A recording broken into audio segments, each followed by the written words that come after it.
Alors la Maison Boulanger est une entreprise artisanale et familiale depuis 3 générations. Nous sommes arrivés à Colombey-les-Belles en juillet 86, donc nous fêtons nos 30 ans cette année. Nous fabriquons de la boulangerie, donc pain, pâtisserie charcutière, gâteaux, biscuits, glaces. Nous avons notre propre magasin à Colombey-les-Belles, une petite boulangerie de village, et nous revendons 70% de notre production à l'extérieur, aussi bien sur la Lorraine mais dans d'autres régions, et un petit peu sur l'export, un peu sur l'Allemagne et le Luxembourg.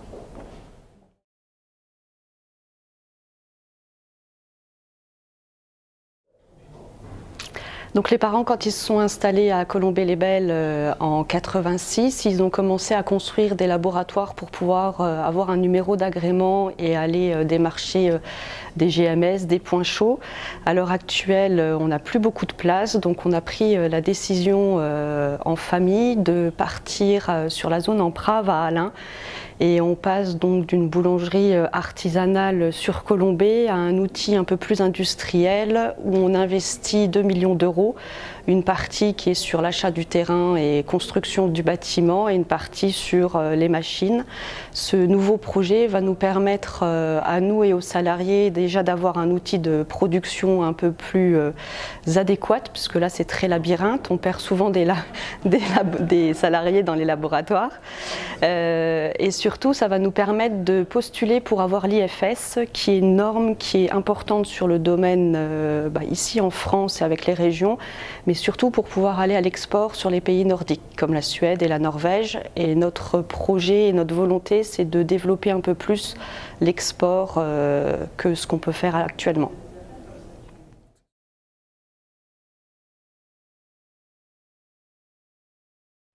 Donc au niveau du projet, on a commencé à y réfléchir il y a 2 ans.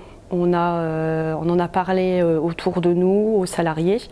On a commencé un travail avec Florence à ce moment-là et on a dû tout arrêter parce que financièrement on ne nous suivait pas.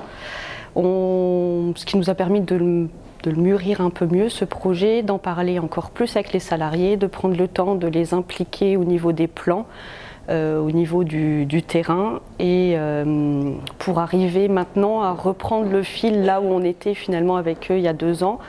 On refait un travail donc avec Florence qui va nous permettre d'avoir cette continuité même vis-à-vis des salariés et du retour qu'il n'y a pas forcément eu il y a 2 ans à cause de ce problème financier.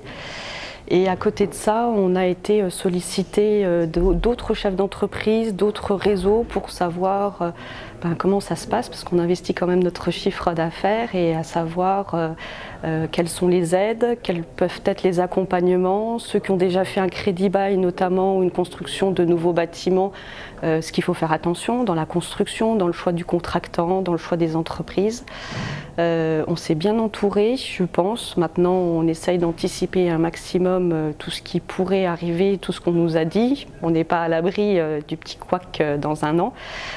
Donc à l'heure actuelle, on a mis pratiquement 1 an pour monter le dossier financier, les aides à la région, et on devrait normalement commencer à construire la dernière quinzaine de mars pour un emménagement dans le bâtiment en janvier 2017.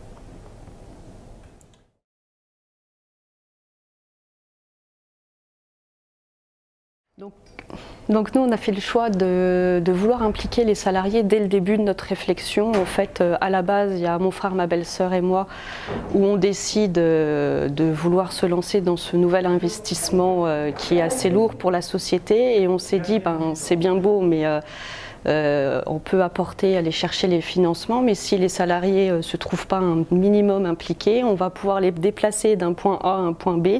S'ils n'ont pas compris pourquoi, s'ils ne sont pas sentis concernés par la société, par l'évolution, ça ne va pas servir à grand chose, et surtout ça risque de mettre en péril le projet tout simplement. Donc il y a déjà 2 ans, on a fait l'état des lieux avec eux en leur disant voilà nos forces, voilà nos faiblesses. Si à l'heure actuelle on ne fait pas le nouveau projet, on ne pourra pas pérenniser la société, on ne pourra pas pérenniser vos emplois.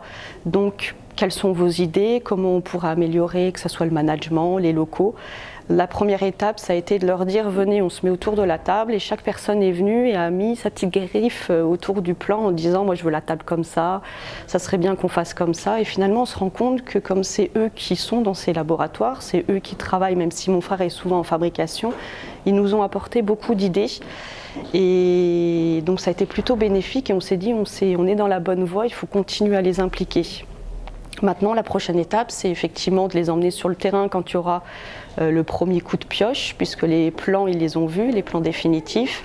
Et par la suite, c'est qu'ils le portent aussi avec nous et qu'ils sont fiers qu'on va construire un nouveau bâtiment et qu'ils en parlent et qu'ils le portent, tout simplement.